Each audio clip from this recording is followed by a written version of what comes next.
I always said my first album will be my last album. You remember when Katt Williams said that rappers don't just die, they either get eliminated or pushed to the edge, and the people up top make money off it?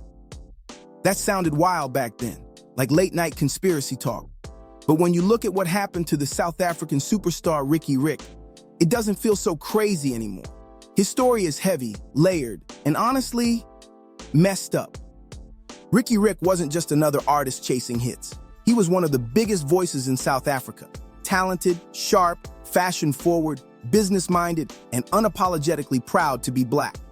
He built a brand on originality, the music, the drip, the energy. And then the headlines hit. Ricky allegedly took his own life in his studio.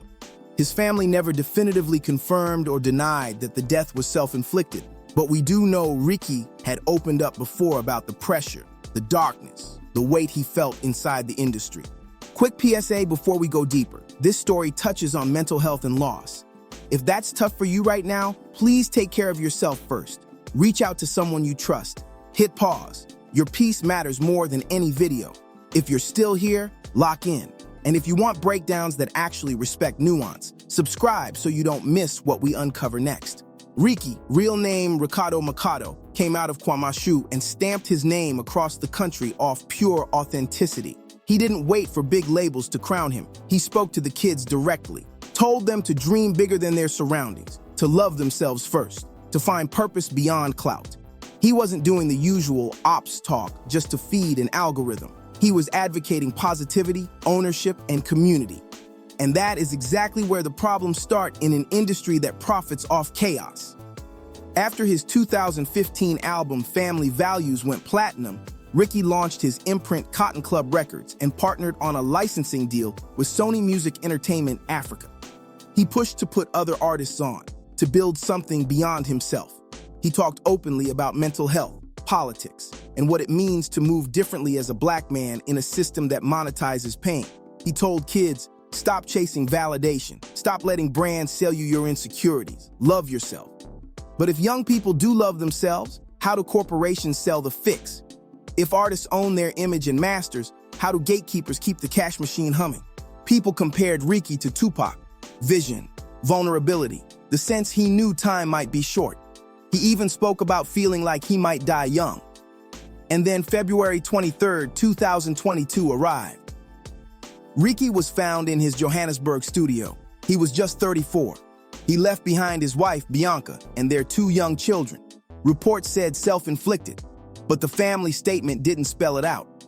Fans didn't just mourn. A lot of them started asking questions. Not wild accusations, questions. Because we've seen this movie before. A bright star goes dim, the story gets wrapped up quickly, and the machine gets louder. This is where Katt Williams' warning rings in your ear. He's been saying for years, the entertainment business isn't just art, it's a machine. And that machine knows how to squeeze value out of you while you're alive. And even more when you're gone. In interview after interview, Katt laid it out. Artists don't always just die. They get set up, silenced, isolated, or pushed to self-destruct. And when they fall, the people holding the contracts cash out. No more arguments about creative control, no more fights over masters, no more missed shows or missed payments, just pure, quiet profit. People dismiss Katt as a conspiracy guy, but think about the pattern. A rising artist, usually young, often black, dies suddenly. Streams explode, old songs rechart, merch sells out, tribute shows, documentaries, anniversary reissues, posthumous albums. The culture grieves, and the companies eat. If you're here for honest talk about how the sausage gets made, tap subscribe. We separate the grief from the game and keep receipts from rumors. Let's pull back the curtain a little. A major label deal isn't just about, we'll fund your album and tour. There's fine print. Recoupment structures, royalty splits, masters and publishing control, brand tie-ins, sometimes even key person or change of control insurance around a star's revenue engine. The general public doesn't see those clauses. Sometimes the artist doesn't truly grasp them either. But the math is cold. The label invests, recoups off the top, and maintains control of valuable rights. If the artist passes, the catalog suddenly becomes easier to manage. The public's attention spikes, and any disputes that were brewing tend to evaporate. It's harsh to say, But a dead artist can be cleaner for the bottom line than a living one fighting for ownership. Now, no one is saying we have proof of foul play in Ricky's case. We're not crossing that line. We're talking about a pattern the industry has taught us to recognize. Ricky had already been calling out toxic systems. He encouraged independence. He built his own thing. He started Cotton Fest, turned fashion into a language, reshaped what a South African rap star could look like. That kind of leadership is beautiful for culture and uncomfortable for gatekeepers, because leadership breeds more leaders, and leaders don't always sign away their future. Let's talk mental health and the grind nobody sees. The modern artist wakes up content first. Singles, features, reels, live sets, festivals, endless travel, brand posts, interviews, beyond every day. You are your own distribution channel, PR team, stylist, CFO, big sibling, therapist, and security guard. While the money that looks big on Instagram gets sliced into manager cuts, taxes, recoupment, production, stylists, crew, and family obligations. Burnout isn't a theory, it's the default. Depression isn't rare, it's ambient. And when you speak up about it, you're told to push through. You're blessed, don't blow the moment. It's a treadmill with no stop button. That's why Ricky's honesty mattered. He told the truth about feeling pressure, about the weight of expectation, about finding peace in a world that doesn't want peaceful artists, just productive ones. He centered joy, style, and community with Cotton Club Records and his festival. He showed kids that you can be fly, smart, and generous at the same time, but the industry doesn't reward empathy, it rewards velocity. The second you slow down, the algorithm punishes you, the brand interest cools, the gatekeepers move on. And if you refuse to play desperate, they'll call you difficult. If you ask for fair splits, ungrateful. If you build your own pipeline, disloyal. Here's the ugliest part, and it's not about any single company. It's about the blueprint. When tragedy strikes, the catalog is reactivated. Playlists refresh with remembering. Press runs get booked. A mural goes up, a capsule drop hits, a tribute concert sells out, a documentary gets greenlit, money moves. Does the family see some of it? Sometimes, depending on wills, estates, and how rights were assigned, but the label, the publishers, the platforms, they always see it. The machine always eats. And yet, we can't reduce Ricky to a case study. He was a husband, a father, a friend, a mentor, a trendsetter. He brought color back to the scene. He told the kids to tuck in their confidence and walk taller. He made you want to call your mother, hug your homies, and plan a pop-up. He made vulnerability look powerful. If this breakdown resonates, if you want stories told with respect and with spine, hit subscribe. We'll keep this conversation honest. So was Katt Williams right? Maybe not in every literal detail, but the contours feel familiar. In a business built on growth at all costs, artists who push for dignity get pushed back. When they pass, the revenue spike is immediate and predictable. That's not proof of sabotage. It's proof of a system designed to monetize everything, including grief. And once you see that, you can't unsee it.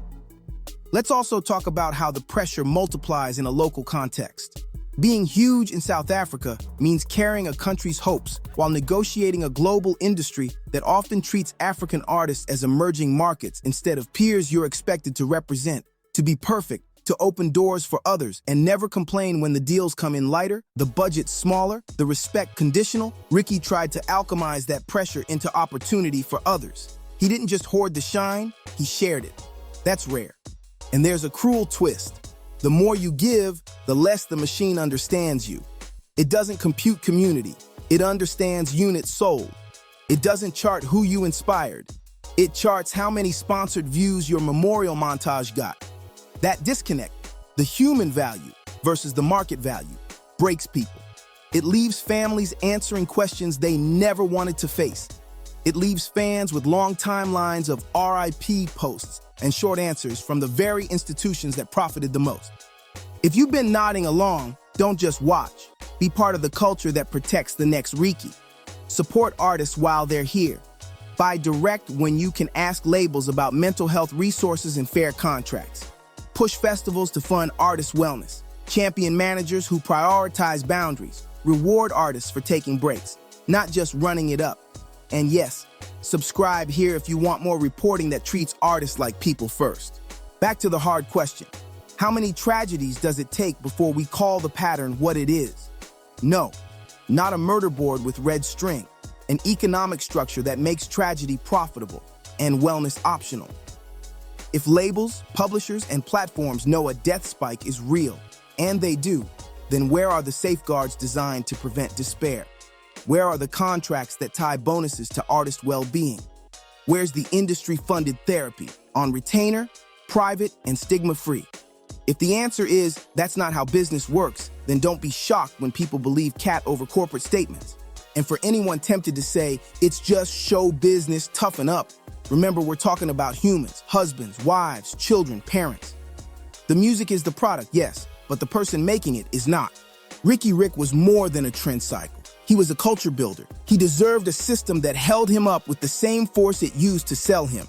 A few final, necessary notes. 1. There is no verified public evidence of foul play in Ricky's death. 2. Speculation is not proof. 3.